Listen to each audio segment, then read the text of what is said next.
They're not going to do anything about them. So what do we do?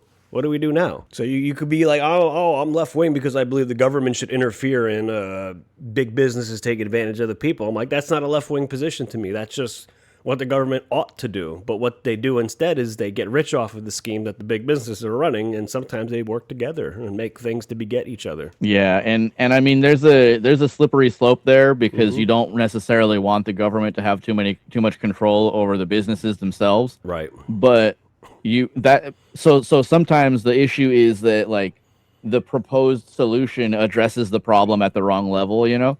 Like you don't fix that problem by giving the government control over a company, then you become quasi communist with capitalistic processes China, because China is ruled in a communistic sense, but their businesses function in a quasi capitalist where if the government basically shows up and says, you're going to do this for us, and you say no, then they basically kill you and take your company.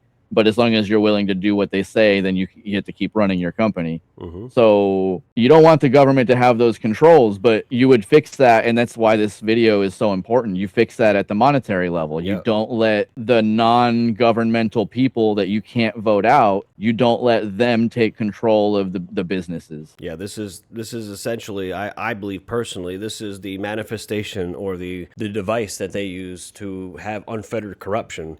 Because when you can bail out businesses with made up money, which will fall on as inflation onto the taxpayer that can't do anything about it really, unless they're going to choose to have another revolution. So essentially, it's a scheme that gets all of them rich. If you take this away, then the banks and the big companies are going to have to think twice about these huge loans that they take out and can't afford, because they will bottom up and they will collapse. And without that type of system, there's no way for the government to pay them back unless they were going to literally extort wealth from the people directly, which is less subversive than they like to do. You see, they like to do subversive tactics because when you're in your face, people see it more.